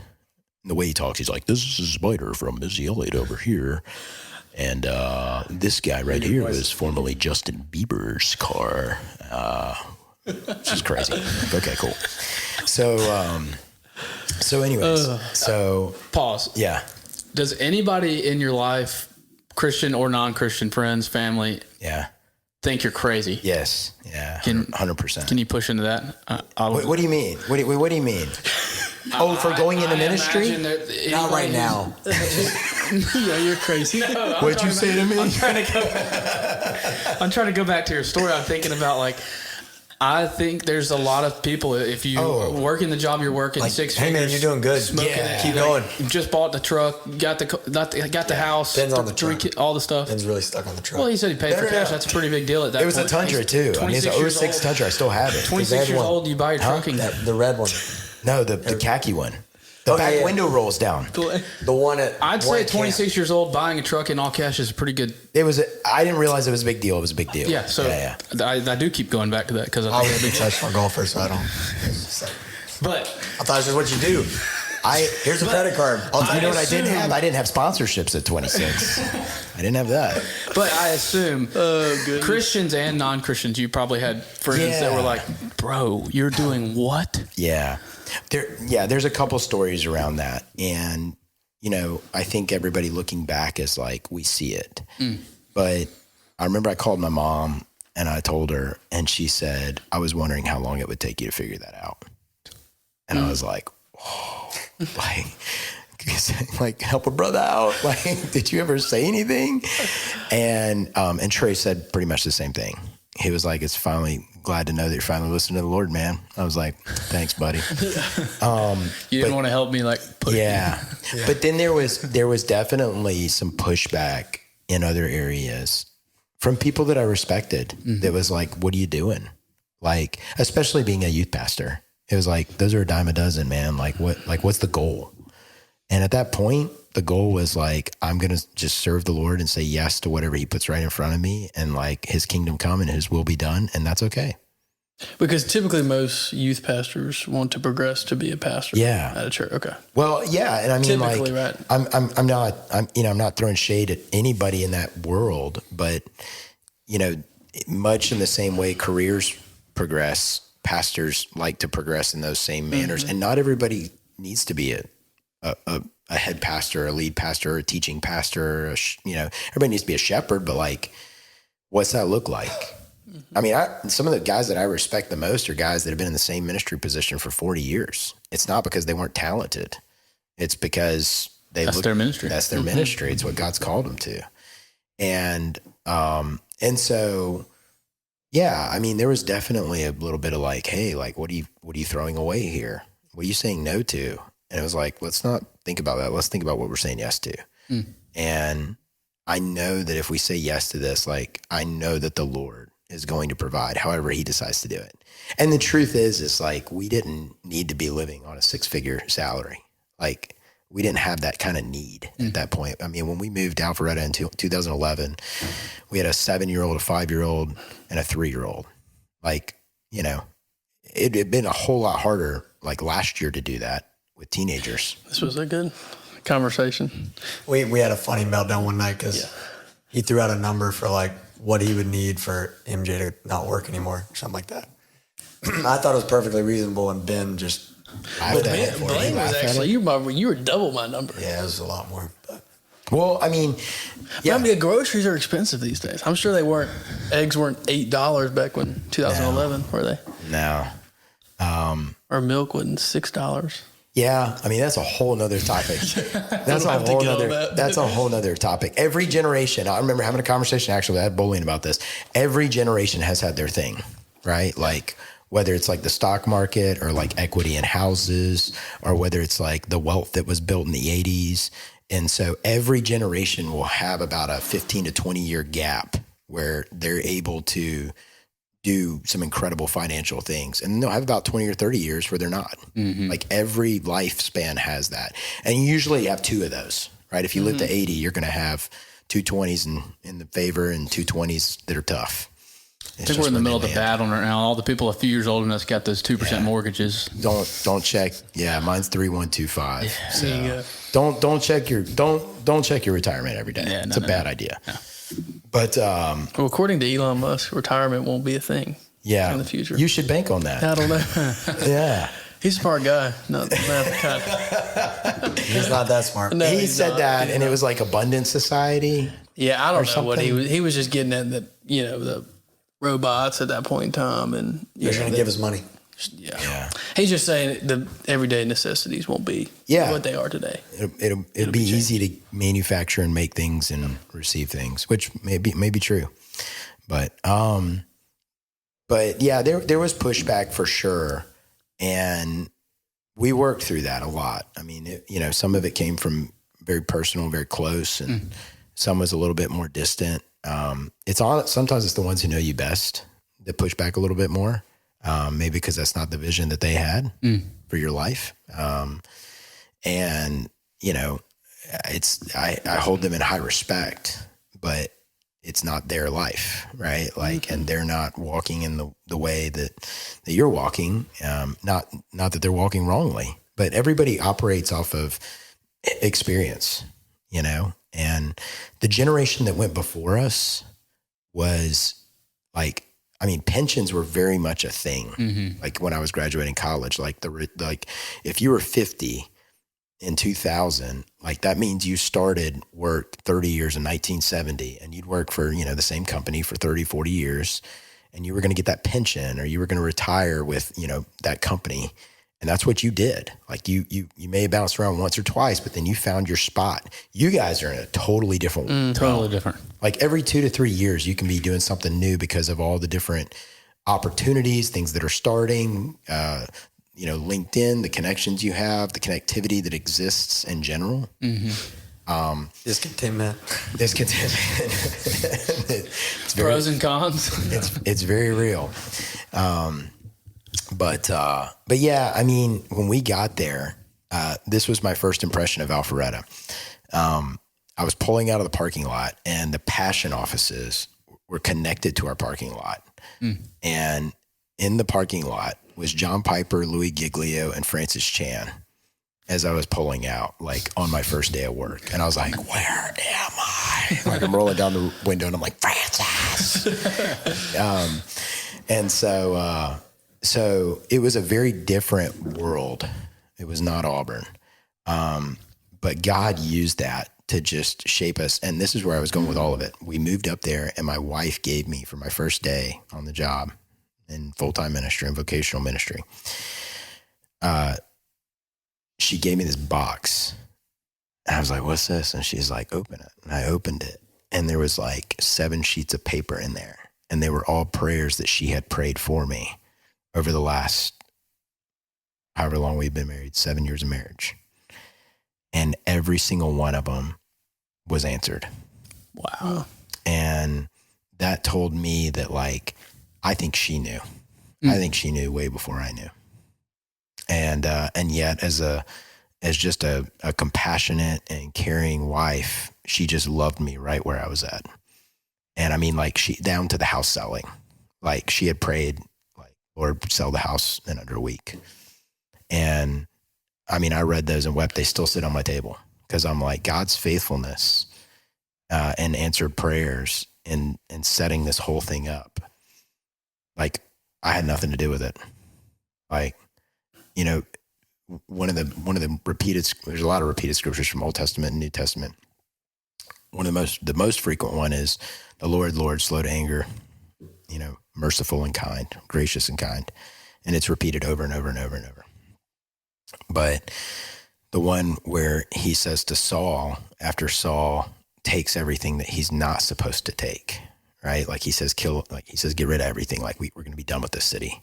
I think it was at AI is where it was. No pun intended. But he was like, get rid of it all. And then he keeps the goats and the bulls and everything. Mm-hmm. God's like, hey, did you do what I told you to do? And he's like, yeah. And then you hear in the background. He's like, what's that? It's always like, that's these are the best sacrifices for you, God. And that might have been his intent all along, but he didn't obey. And the Lord responds with, obedience is better than sacrifice. Mm. And then that's repeated in the New Testament where he says, I desire mercy and not sacrifice. And that verse has always just resonated with me, because I think we as humans, we love to like kind of say like, look what I've done. Like, look what I've said yes to. Look at these tough decisions I'm making on behalf of God. Look at, you know, like it may not be what we verbalize, but it might be our heart posture. Mm-hmm. And he's like, man, I don't care about that. Like, I just want obedience. Like you can't point to all these sacrifices over here and then not do the very first thing I told you to do, which is to love the Lord your God with all your heart, soul, and mind, and to love your neighbor as yourself. Like you can't even get here if you haven't gone through here yet. Like, what are we doing? And it's because sacrifice feels good, but obedience sometimes doesn't. You know, obedience is always good, but it's very rarely easy. So we went up there. We were there for 5.5 years. Got a call back to First Baptist Opelika. They didn't have a pastor at the time, so we just kind of waited until they had somebody in place. And then I said yes to that, and then came back here. And it was like reunited too with Trace and the college ministry. What year is this? Probably this is October of 2016. Okay. I was at FBO at that point. Okay. In college? I was a high school student. I grew up here. No way. Mm-hmm. Alan Jones was still there then. Mm-hmm. Yeah. Oh, dude, you heard me speak on stage. Yeah, I'm sure I did. Are you serious? Yeah. I mean, I was. Were you in my junior high group? No, I never. So. Wait, what year were you? What year were you born? 1999. Okay, wait a minute. In 2010, I was teaching junior high. So I was at Trinity Presbyterian in 2010. Did a lot of. Well, I did not move near as much as you. Moved churches, cities, but I moved a lot of houses and schools and stuff within the same area code. So things change. That's a whole different story. Got it. Well, but in 2016, I was at FBO. Yeah. So I came back in October and I bought the rest of the land from my grandfather, that land that we talked about earlier. And I gave a bunch of it back to my parents, and I sold a lot to my brother, and I sold a lot to our neighbors. And then we lived in an RV for 18 months while we built a house out there, which was also my wife's idea. She was like, hey, wow. She's like, what if 4 kids in an RV? In an RV. Wow. That there is an RV. And we put it under the pole barn at my dad's house. And she pulled the minivan up. Like there was like a stack of firewood here and like old propane tanks here. And like the door was right here. And she would whip up that minivan right next to it and let those kids up every morning and take them to school. And it was wild. That is awesome. It was wild. And they were like, I was out there every day. Like I bought a Hummer. I bought a Humvee from the military. Yeah. You got Taylor, you have got to write a book. Hey, everybody's got one book in them.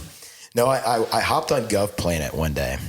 Don't know what that is, but I'm about to. Yeah. Oh, you will. And it's I saw an M998, and so it was like a 5.2 liter diesel. You are sending Blaine down a path he does not need to go on. It was epic. So it had this truck bed with a cover, it was like what you carried infantry in. Yeah. And it didn't even have a key. It's just a start switch. like that. Like there's no key. And I bought it. So you bid on it, and I'd been looking at them, and I'm like trying to find one close by. And it was like, this one's, in Alabama. That's all you knew. But Is this for the camp or for the? This is for me. Oh, because you haven't started the camp yet. No. So we got to get. I know we haven't got there. Okay. We'll move. We're having too much fun. This is great. We're just hanging. This is what this is for. So the M998. So there's like more modern ones, but like the diesels have some problems, and the older. And they're ones 0 to 60 in like 14 seconds. Oh yeah, and I mean the tires are just huge on these things, and I put a bid in for like $6,800, and I was like, "There's no way this thing's going to go for $6,800." And I got an email like an hour later. It's like, you have won the bid. And I had not talked to my wife about it. And I was like, oh, shoot.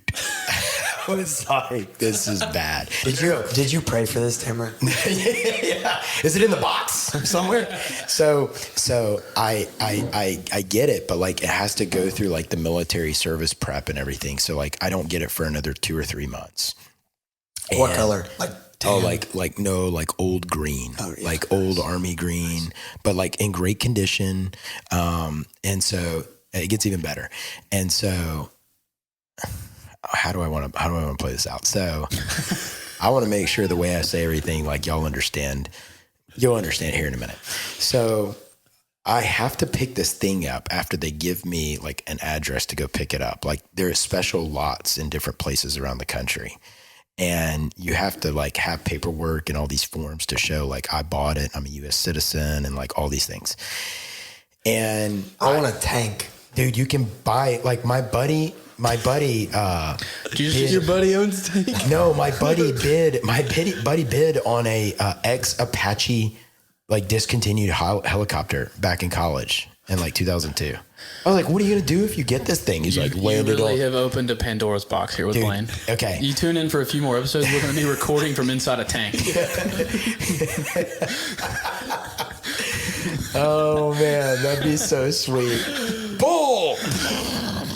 So I buy it, and I don't know when I'm going to pick it up and everything. And then I fly out to China, to Dujiangyan, to go see my brother. Oh, okay. I thought you were like, this was tied in with the tank. I was like, it's not, but hold on. So I'm not going to give any names here. So, I think I know where this is going. No. So I'm in China visiting my brother in Dujiangyan. He's with ELIC doing missionary stuff over there. And me and my brother both went on the plane ride. I took like a Benadryl to fall asleep. He took a Benadryl and it kept him awake for like 14 hours. It was a miserable trip. And I took an Ambien one time on a flight to Europe. Didn't sleep 1 minute. It's horrible. Like you're going crazy. And that's when my anxiety started. From what? From Benadryl? Ambien. So we land in China, and you have to have like VPNs over there and stuff when you hop online. And I get an email that's like, you have 48 hours to pick it up. And I was like, oh no. So I call my dad and I'm like, Dad, I need you to go get the Humvee. Well, at the time we had this guy that was sawing logs at our property. So like when we were building the house, like not sleeping. Like it's sawing logs. That was good. So sawing logs, like, yeah, he was like, we were cutting trees and he was like sawing lumber for us. And we were building, like, we were doing our baseboards and all of our like walls and stuff with like wood off the land and everything like that. And we get this real person. Yeah, we get this email. I didn't do any of this. This other guy did it. Well, hey, hold on. It gets better. So my dad asks him if he can use his trailer to go pick up this Humvee. And he's like, well, I'll just go with you. And we were like, all right. Does it not drive? Well, you can't drive it off the lot. You're not, and it's not road legal. It doesn't have a tag or anything like that. And so they get it, and I'm in China, and I get a text from my dad, and it's a picture of him standing there with a Humvee like this. And I'm like, bro, like, you're going to get me flagged. Like, that's what I thought. I thought the FBI was going to like call you or something. Well, it gets better. That didn't happen. But we found out that the guy that went to go help him pick him up, I helped pick the whole thing up and like borrow the trailer, was a former undercover CAI operative. Who was cutting the lumber? Yes. Isn't that psycho? What? So no. Did you write all these stories before you came here tonight? Like this is No. These are just all. These It's are the prednisone. So I didn't take extra, but okay, but then 2 years ago at camp, at closing ceremonies, this guy comes up and he says, "Hey, I love to help mulch and cut logs and do stuff. If you guys ever need that at camp, let me know." And I look at him and I'm like, "I know you." And he's like, "I thought you looked familiar." He's the guy. He's the guy. He's sending his grandkids to Marannook now. And we had no idea. That's awesome. Isn't that wild? That's unreal. Wow. So, so we build the house and I'm at FBO. Trace actually went. Enjoying the Humvee? And loving the Humvee. I have so many pictures of this. Like our kids drove it around everywhere. Like every day I'd go down the driveway. We'd be burning piles, you know. I'm disappointed the Tundra made it to camp this long. Dude. And the Humvee didn't. I sold it for a profit though. That's pretty good. And I was pretty proud of it. But I regret it. I'm like, if I had that at camp. Is it the Auburn AV audio guy? I've seen one driving around town that's got like a flag in it. It was the guy. It was the guy over at Gateway. Okay. When it was Gateway. Yeah. He bought it. He souped it up, put some nice seats in it. And it was the right thing. I'm not a diesel mechanic. Like I don't know what I'm doing. But like I was on eBay buying like boots for the axle, and I'm like, I don't know. Like, do they stretch? I don't know what I'm doing. So Trace goes, like, this is all like 2018, 2019. The Lord starts stirring in his heart. He's like, Francis Chan had this We Are Church thing out in San Francisco. So Trace went out and actually got trained by Francis out in San Francisco. I didn't know that. Do you see the similarities though? Trace, like yes. You can see the similarities, like, he puts his hand, does all the things. And so he's like, "Taylor, you really need to go to this." And I go to that and I was like, man, this is just wild. Like these churches, have 20, 25, 30 people in them and like have godly leaders and like everything that's given can just go to help people both in the body of Christ and then outside the body of Christ. And we were like, could we do that in Auburn? Like, is that possible? And, like we just really were looking forward to like, is that a possibility? So he actually started it as like an arm of the college ministry. And I don't know if you were there in college. You probably, okay. So, so he started it in probably 2017, 2018, somewhere around then. And then we both stepped out in like 2019 to do that and then have these other jobs. Well, the whole process of that looked different for him and for me, but I was like, how does that even work? And a guy called me. It was like, "Hey, would you be interested in helping with my software company doing software sales?" And it was locally. And I was like, well, the Lord's actually been putting this on our heart. So possibly. And, it all worked out. So I stepped into software sales in, I'm trying to think, like April of 2019. And it was probably about 9-10 months into that, I realized like, I wasn't great at it.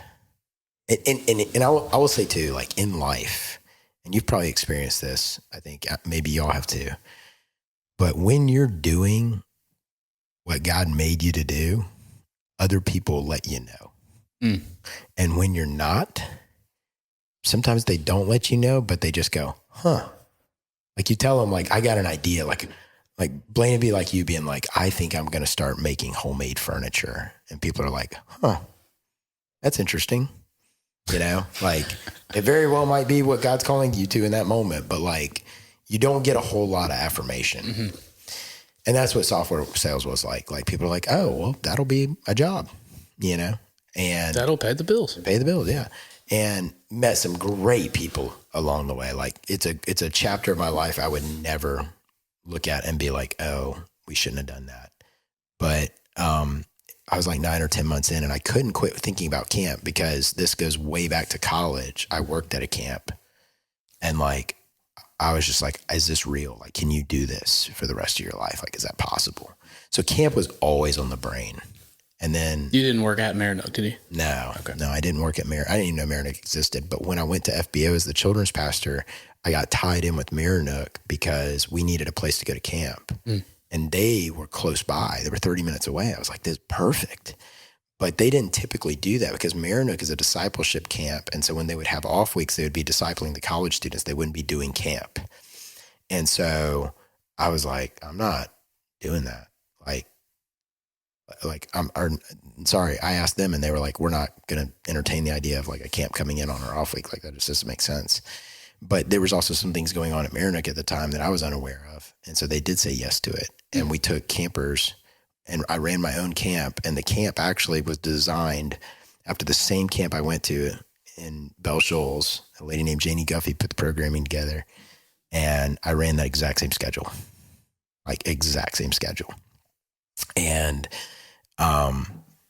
And so we did that 2017, 18, and 19.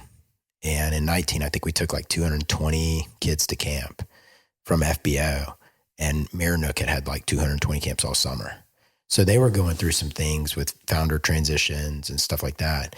And coming out of that and going into software sales, like camp, like it was just always back here. Like I always had these plans together. Like I had to think, Camp Oswego. It's like as we go from Deuteronomy 6, like I had all these, you could go back and look at files and it's just like total, just dissemination of the brain on paper. And it was about January of 2020. I was like, if there was ever a time to do camp, like this would be it. This was pre-COVID. This was 2 months before COVID. Say, that's a wonderful time. Yeah. We didn't know. We didn't know it was coming. And I was like, I love working with college students. I love working with kids. Like, it's a dream. And we started looking at properties, and I actually went with a guy who lives here in town, and he knew the owner of the property, and it was in Waverly, Alabama. We obviously didn't get it. The Douthits, I don't know if y'all know them, but the Douthits ended up buying that property. He's a doctor here in town. And yes, I do know them. Yeah. So we made an offer to the owner of the property. So you were going to start from zero. We were just going to start from scratch and build a camp. Yeah. And we went up and talked to the lady, and the guy that was with me said, hey, I think if you offered her like $50,000 more, she'd probably take it. And I was like, man, I don't know. Like, I just don't feel good about it. And he was like, okay. And it was like 3 days, a week and a half later, COVID hit. And I was like, the last prayer I had prayed on the property was like, Lord, like your provision and protect us in whatever decision is made. And COVID hit, and it was like, well, thank God that didn't happen. Wow. And then 6 months later, Marannook called me and said, hey, would you be interested in being the executive director? So they wooed me. They took me to a Waffle House. And that's Blaine's favorite restaurant on planet Earth. Look, if y'all can get a Waffle House in Lafayette, Alabama, like I'd greet you with a holy kiss every time I met you. I mean, the Jack's it's pretty good. We got one on the north side of Auburn now. We do. You talking about that new one that got built by Publix? That's right. Yeah, I haven't. Is it open? Blaine It's about to open. Is it open? Blaine It is open. It's about to open. You've been there? Blaine doesn't hates like Waffle Waffle House. House. We were being sarcastic. Blaine is like Why do you the hate biggest it? Waffle House. You got to stop bringing this up. Why do you hate Waffle said House? Waffle House. I love Waho. It's just coming up. It's just there's Look. I low key. Did you like that? I have a dream. Like I want to work as a short order cook for like a week at a Waffle House just to see what it's like. I bet they would take you. I was about to say I totally think you can make that happen. They won't. I offered one time. There was only one cook, and we had like 35 kids there. And I was like, "Can I come back there and help?" And they're like, "No." Health code violation. Yeah, trust me. There was nothing to be violated. So That's what I got to know now. What's the deal? I mean, the food just sucks. Like it's a cool. All right. The food just sucks. Oh my gosh! It doesn't Mickelson own like 50% of all I think it was Waffle like Houses? Huddle Houses, maybe. They're not around anymore. I know, but that's Phil's investment portfolio. He lost that bet. Yeah. No pun intended. I'm bougie. I don't know. I don't. What's your breakfast restaurant? His Well, yeah, your kitchen. Feet I that know. I know. Big but- Blue Bagel. Okay, I'm down. I'm with that. Keep naming them. I'm gonna piss a lot of people off. Chappies. I love Chappies. Well, no, I'm kind of. You don't the like same Chappies? there as with Waffle House. see this guy. It's. I know. I like Chappies Byron's. has got aura, though. I like Byron's. You know? Chappies is You like the Byron's best or place no? to meet. I like Byron's. But Byron's and Big Blue, that's not bougie by any means. It's not. No, but it's like it's unique. If I go to Big Blue, I get fruit on a bagel with like cinnamon Do raisin you walnut like, cream cheese. what's it over there at Academy? What's at Academy? Do you say Broken leave egg. room Do you for like cream in broken my egg? coffee? Another broken egg?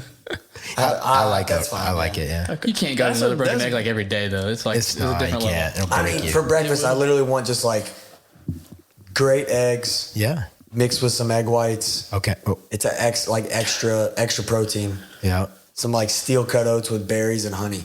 I think Like- all of that's on the menu at Waffle House. Yeah, but it ain't sourced from the same place. Hey, you can get that at Hampton Inn too. So that continental breakfast. It's a shtick at this point. Waffle House is fine. It is. It's fine. It is a stick at this point. Yeah, it's fine. It's a pop quiz, little Auburn history. All right. Byron's. What restaurant did they move into Wait, beforehand? Oh, before? Ooh, I Dairy don't know Queen. this. Dairy Queen. Yeah, I could see it with the glass. Yeah, that's fine. I mean, it used to be a shack. Like I remember in college going in there and watching Tuberville come in with his whole staff, and I'm like shoulder to shoulder with him, like holding bags of barbecue sandwiches. I mean, it was a shack. And then they moved in the Dairy Queen, and I was like, that'll never survive. They've done fine. Here we are. Yeah, they've got one out on Highway 14 now, down at the old tailgate area down there, the RV Byron's. park. There's a Byron. It is in the gas station. He took over the guy that has that RV park. Yeah. Well, I don't think they took it over. I think he brought them in. Oh, is that what happened? Yeah. I think. I don't know. That. I know. Cool. I hadn't been yet, but I got to check it out. So, yeah. So 2020 happens. COVID. This is another crazy story. COVID says this is another wife story here. COVID happens. They send me an offer to be the executive director. I have no nonprofit experience. Like I've worked as a middle school pastor, and then I didn't even really talk about it, but like children's ministry, like our children's pastor left in Alpharetta, and they were like, Taylor, we've been to your birthday parties that you do for your kids. You should be our children's pastor. That's what they said. And I was like, Wait, what did you go to do there? I thought that's what you went on. I Totally went missed as that. the middle school Middle associate, school. Okay. and I did that for like a year. Okay. And I loved it. But when the children's pastor left, they had a children's ministry, a pretty I'd say decently strong children's ministry, but a lot of families. And they were like, be the children's pastor. And I was like, no. I was like, I don't, the allergies and the crying and like, why would anybody do that? Like they all have to put the sticky tags on. Like I'm not doing any of that. And they asked me twice, and I told them no twice. And the third time they said, pray about it. And I was like, no, that is a bad idea. Because that will happen. Yeah. And I went home and Last time I did this, I sold my house. yeah, I was like PTSD. and my wife, of course, was like, Taylor, I think like you'd be great at that. And I was just like, what are you talking about? And I looked around and like, I mean, male children's pastors in the country, like, who are they? I mean, you can count them. And so I was like, all right, we'll give it a go. And we did. And it was just really cool to see like how dads got more involved, and like when the dad's involved, like the leadership that provides to the family, and like kids are coming, and like we're seeing kids come to know the Lord, and like we're not hosting all these crazy huge events and everything. Like we're just being faithful to sharing the gospel and providing families with what they need to be the primary disciplers in their home. And it was awesome. I mean, it was awesome.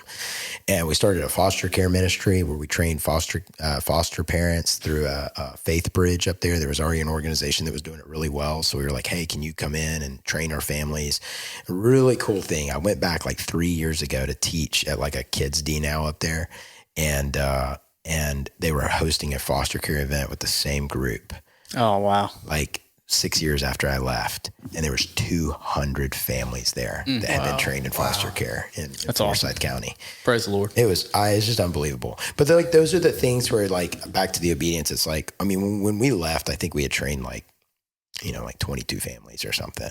And it's all the Lord's. Like, he gives it to you, you steward it, you hand it right back, and watch him do immeasurably more. I mean, like when he talks about in the New Testament, and he's talking about, when he says like 30-fold and 70-fold, like, why does he say both? Like, why does he say he will take it and make it 30-fold? He will take it and make it 70-fold. Why does he give those two numbers? Like, what's the significant?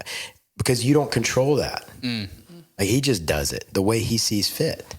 And so, like, whenever you like look at things and you can take credit, like when you're patting yourself on the back, it's like, no.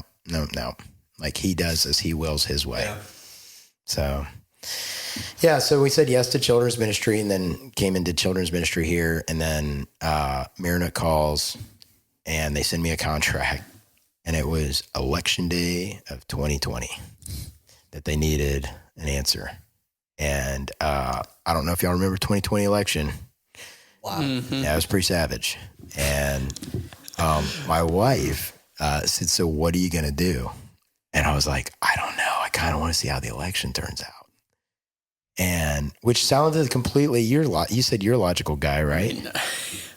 Yeah, I mean, I would say that's fair. Okay, thank you. That's why I'm not married to you, though. I mean, I don't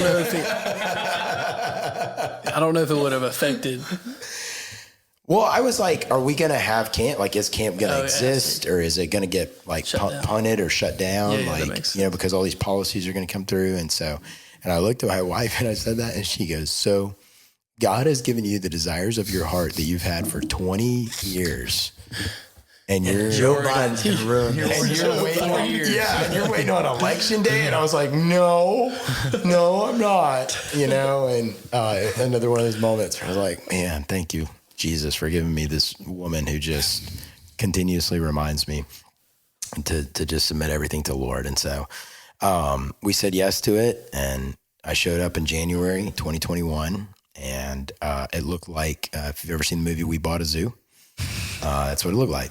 Like, there wasn't rhinos running around, but, there was deck boards that were down, and it had been shut down for, almost 16 months. And it's I forgot that. Middle of 177 acres. And so any doors, buildings, I mean, if you left this brand new, beautiful house untouched for 16 months, there'd be broken things. Just cause there'd be vines growing, there'd be limbs on the roof, there'd be leaking water somewhere. Like, things require consistent care, right? Just like Adam had a job in the garden, right? It's like, care for the things, steward and tend to the things that God has given you. And so, the pool was black, the windows were green, there's light bulbs that were just, dangling from a wire. Like, I was like, what is going on? And so we were like, hey, what if we let churches come and we won't charge them a thing, and they can have a retreat out here, and we don't have much to offer, but we're going to ask them for like 8 to 10 hours of labor, and if they want to donate. And we did, and people came. And we got, I'd say we got things cleaned up, but I had a panic attack in April because our business manager, who had been there for, 6 years probably before I'd gotten there, called me and was like, hey, we're going to be broke in August. Just like, what do you mean? It's like, say it again. Yeah. Like, bumblebee tuna, like what? And that's from Ace Ventura, if you remember that from the 90s, but we didn't have an answer. I know. You remember that though, right? Come on. Yeah.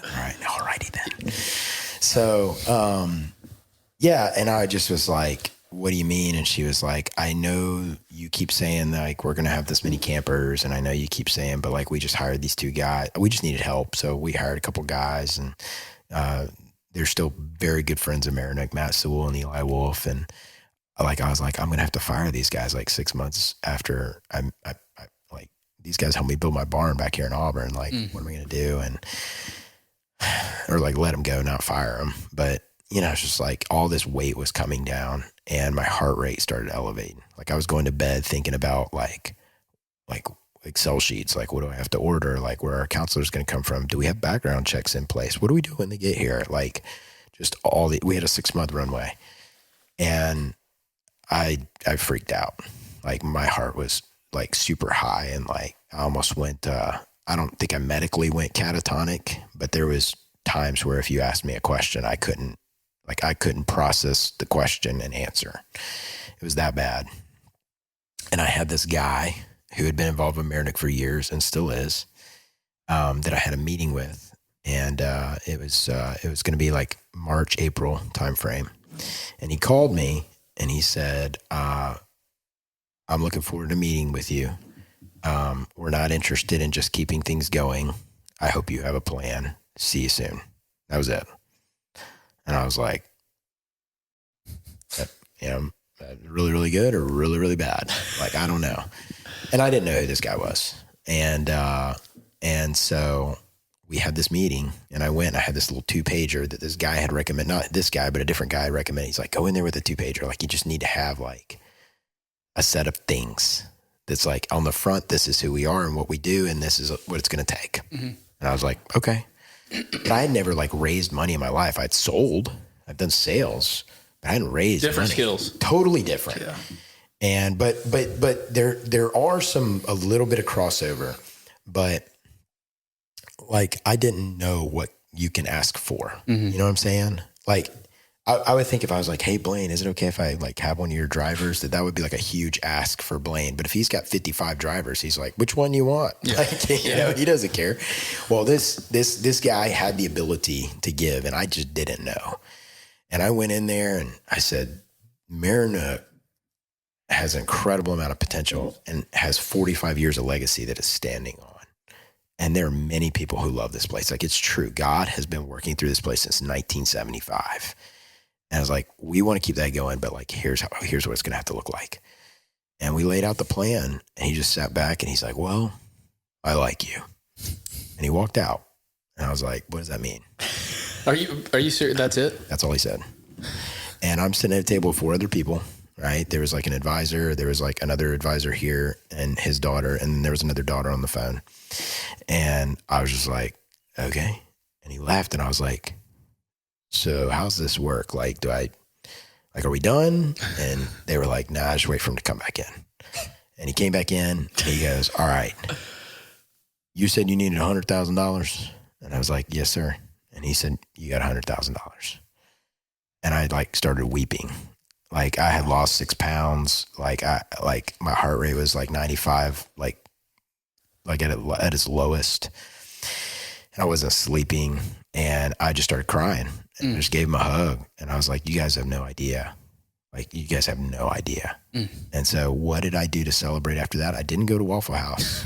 That's where I thought that. I didn't go to Waffle House. Yeah, full circle moment. That would have been cool. But I went to Chick-fil-A. Oh, and I was perfect. like, I want a 12-pack of nugs. Hook me up. So it was because we had the meeting in Noonan, Georgia. And so I drove, Carrollton, Georgia. I'm sorry. And then I drove all the way home, and I called Tam, and I was like, you're just never going to believe what happened. Like, you're never going to believe what happened. And I told her the story, and it just, from there on out, it's just been one thing after another. And we're a debt-free camp. So we don't move until we have what God's provided. And so right now, like, fast forward, I'm going to give you the short version. The team has grown. The number of people we've discipled has grown, and we went from 600 kids in 21. We'll have 1,404 kids this summer. So it's gone from and it sells out in like 17 seconds. Yeah, it sells out fast. Like, we joke. I'm like, I'm not going in Auburn this week. Like, I'm not going out anywhere because everyone's like, can you please get me in? Yeah, moms are like, how far down is my child on the wait list? And I'm like before 40, but after 30. It's like, well, so you're saying there's a chance. So I just, it's like, yeah, it's amazing. And we've got this team that just does an incredible job, and it's just been a lot of fun. And the place has been cleaned up, and like we harvested 40 acres of trees, and that's paid for the pool to re-plastered. We just raised $1.1 million. We're putting up a under roof pickleball and basketball court.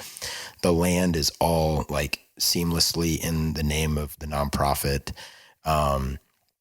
And we continue to see God's hand, not just in provision, but year after year, there's stories. Like we get these, like we got a picture from a mom, and it's like, I found this letter to me in my son's backpack that he never mailed. And it's a letter of him confessing his sins and saying, I realized the freedom that I've been looking for my whole life is only found in Jesus Christ. And then he like quotes Romans 8:38 and 39 at the bottom. Like stories about counselors. They like come to Marannook, and they come to Maranook like in desperation sometimes. I mean, sometimes the counselors we get, like they're not, some of them are walking faithfully with the Lord, and some of them were once walking faithfully with the Lord. And they're like, I know that something's missing and I need to be discipled. And they step in and they come and be discipled. And we had this guy last year who, he was walking through some things, and he said yes to camp, and he came in, and like the 4 things that we say is we want you to grow. We want you to depend and delight on the Lord. We want you to grow in gospel fluency and gospel fervency. We want you to live vibrantly and love others. And we want you to love and leverage the word. Like those are the 4 things we want you to do while you're there. And like we teach them hermeneutics. Trace comes in and does a big hermeneutics class for 2 weeks. They create the curriculum. They're going to teach the kids. Like they understand gospel threads, how to take any situation and apply it back to the gospel. We do scripture memory. I mean, we do all these things. And the fruit that God produces from that, like this guy who came in, left just with just a heart for seeing people come to be discipled and know the Lord. And he meets with a group of 11-year-old kids every morning at Chick-fil-A at 6:30 every Wednesday. And that was like one cabin that he had. And like the parents are like, my child won't get up for anything at 6:30, but they are going to get up for that Bible study at Chick-fil-A. And like, he just got done going through Jonah. And this is what he said. I mean, like, you know, after a summer at Marannook, he goes, I meet with him for coffee on Fridays, and he goes, he's like, Taylor, so I just got done going through Jonah with the kids. I was like, oh, that's cool. Like, what'd you learn? And he's like, well, I learned that Jonah is a book of the Bible, because I grew up just thinking it was a story. And I was like, bro, yeah. You know? There's something to it. Yeah, something to it. But like, you know, it's just, you have everything you can imagine in terms of like walks of life, but like they always leave there, not just knowing more, but like being in love with the Lord. And like, that's what we're aiming for. And, you know, we have a lot of repeat campers and we have a lot of new campers, and then they phase out in 9th grade, and then they can come back as maintenance men or kitchies. And the maintenance men and the kitchies are like 10th, 11th, and 12th graders, and they cook all of our food, and they run all of our activities, and they do the maintenance around the property. And then we have a senior staff, which is last year's staff, that'll come back. And so this year we'll have like 15 of the 28 that from last year come back. And serve on staff as second year folks. And they go through like a habits of grace training type thing. And so, you know, I mean, and then we introduced the camp families like 3 years ago, and, you know, Blaine and Morgan, y'all said yes to that, and y'all came in, and, you know, there's so much value in that for college students to see families that are like walking with the Lord and raising kids and, you know, dealing with the chaos of life, and then taking off work to be with them like that. It's just special. It's just a special place. I've become close friends with a couple college guys from camp. Sorry. And met with one of them today that I've become, you know, disciple and spend time with. And so that's so cool. Yeah. And that's just God using his people his way. I mean, it's just really neat. And so that's where we are now. And, you know, there's vision for what the next 2 or 3 years looks like. And then we just, you know, if the Lord says, hey, do this, we're going to say yes to it. So it's cool too, the legacy that Marannook has. I mean, we had Hoffman on. Yeah. Oh, he was a counselor. Yeah, well, and he was telling us that's a big part of his testimony. And he talked about how he really learned how to read the Bible and study the Bible at Marannook. And that was years ago. Did he tell you the story about like, he told me, he said, I remember where I was standing on this property when I realized that I was justified before the throne of God. He's like, when it hit me that like I've been declared innocent. Wow. And, you know, we always talk about the property. Like there's nothing sacred. Like everything is sacred that God has given. Like God has given it all to us, right? We always say sacred and secular. And yes, there's like sin is everywhere in the world, but like God also created the entire world, right? So everything is sacred that we hold and is redeemed for him. But like that, but there is something nostalgic about the property, and like, this is where I was standing when I realized this, because it was kind of a life defining moment. And I would say that nostalgia, like it's very real, to reminisce on what God did in your heart there. And we have Hoffman back every year. He comes and talks on missions, which he's exceptionally gifted at. Absolutely. Exceptionally gifted at. Absolutely. So would you mind just, I want to hear a little bit the time where you were just stressed out and anxious, all of that. I don't mean to call you out at all, because I think you're going to have good perspective on this, but the whole first hour and a half of this was just so many ways we saw the Lord's faithfulness, and clearly you've seen that in your own life and would have had to know that this was his plan. But yet we all, as Christians, every single one of us, we're so forgetful. Yeah. And in that moment, your only reality is the spreadsheets and the things that have to get done, even though you know that he has been faithful and will be faithful. So as you look back and reflect on that, like, what do you feel like you took from that? Because that happens to so many of us. Yeah. I mean, when we tell the story on the rock at camp and we're going through, the covenantal theology, the Israelites, like you said, they're in the desert and they have manna every single day. And they literally are like, what have you done? Take us back into slavery. At least we had a good meal. Like, what are you talking about? Like, you're a slave to your belly now, and you're watching God literally split seas wide open, and you forgot that happened, just last year. And so I tell the story to remind myself that we pray. I have kind of a love-hate relationship with that quote of like, we pray like it depends on God, but we work like it depends on us. Mm-hmm. But really, like, I was trying to manifest or manufacture all the things that only God could do. And when I started doing that, there's a quote that a girl actually at Marannook said. We were standing in the kitchen and she said that she's one of the smartest people I've ever met in my entire life. And she said, when you look inward, your world gets really small and yourself gets really big and your problems get really big. But when you look outward, the world gets really big and your problems become really small.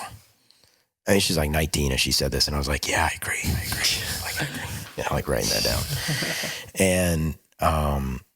And I was looking inward of like, I have been given this job. I have been tasked to do this thing. Everybody's counting on me. And like, and it felt like that. I mean, it really did feel like that. It felt like I heard people, they were like, hey, we heard like Marannook's going to be open this summer. Like, we're really excited. And I'm like, great. They're going to fall off the deck. There's no railing on it. Like it was overwhelming. And instead of, taking one little small thing at a time, I was trying to bite off this huge problem and solve this big deal and make it all about like, if I don't, then I have failed. And God provided the people. He provided the funds. He provided everything. He put everything in place. And it's like, I didn't hear the Lord say this, but it just seemed like through prayer and spending time with him, it was like, you do the things that you can do and I'll do the things that I can do. And guess what? I'm really good at everything, and it doesn't mean that I'm not good at anything, but I just can't move the hearts of men. I can't move the needle in that area. And, what does he say in Revelation? He says that like the hearts and kings of the world move through his hand like a stream, and he directs the river in which way it will go. It's like, what? Like, that's who he is. And so if he can take a Paul or a Saul, and who was a terrorist, and redeem him to not go even to his own people, but to go to the people who he once persecuted, like what is he unable to do? And so, by no stretch of the imagination is the Marannook story like, I wouldn't put it like we've overcome by the word of the by the blood of the Lamb and by the word of his testimony. Like, I think testimony is powerful, and I'm not saying Marannook like sits in one of those Old Testament stories, But it's like when you read the Old Testament stories and when you've walked through something like this, you read it a little bit differently. You look at it and you're like, I believe it. Absolutely. Like I 100% believe it. Absolutely. You know? Whereas like I believed it before because it was like, well, yeah, it's got to be true. It's in the Bible. It's like, oh no, like we've seen that too. And so walking out of that, I continuously tell the story because if I'm being honest, every day I wake up, you know, there's a bit of anxiousness. There's a bit of despair. There's a bit of, I have no idea how. And you do sound like a crazy person when you're like, yeah, I don't really know how, but I know God's got a plan, you know, so we're just going to roll with it. But it's like, I get up every day. I do the things I said I was going to do. I respond to the people who need a response. We make up ideas and plans as we go, as we feel like they fit within the context of the mission that God has put before us. And then if it fails, like, okay. And if it succeeds, great. You know, it's like, it takes the pressure off. Mm-hmm. It just takes the pressure off and allows you to walk every day in obedience. Yeah. So. That answers our last question. That literally, we don't even have to ask it. That is the answer right there to what we always ask. Yeah. We always ask, you know, in light of all the different things we've talked about and your story, looking forward, what do you feel like the Lord's entrusted you with and how you're going to steward that well? Well, you just answered it. So there's our last question. If you want to go backwards, you can hear his answer. He already gave it. Wonderful. Before you do your last final up, if people want to get involved or know more or give, etc., how would they do that? First our website, Marannook, 2 N's, 2 O's, MARANNOOK.org. It once was Maranatha Fellowship. Now it's Marannook, which means resting place with the Lord. And that's a whole other thing we focus on is rest for the counselors. We hire more than we need so that they have weeks off where they can be in the Word and journal and serve their fellow counselors. But go to Marannook.org. Bob Goff, I love Bob Goff, love does.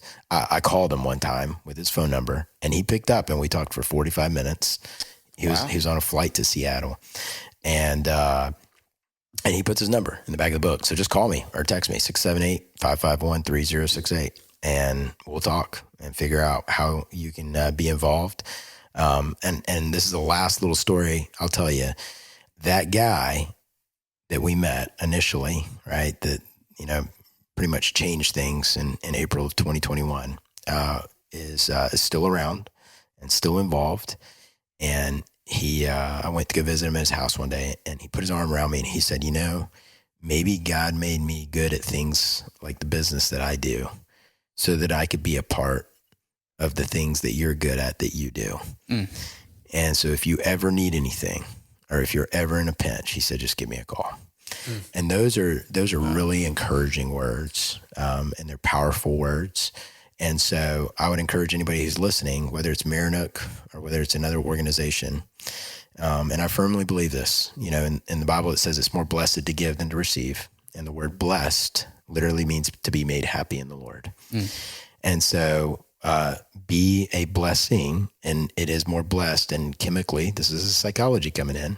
Your body releases oxytocin, serotonin, and dopamine when you give to form very secure, memory-making, almost euphoric moments when you give. Like it is the one thing that releases all three of those things at the same time.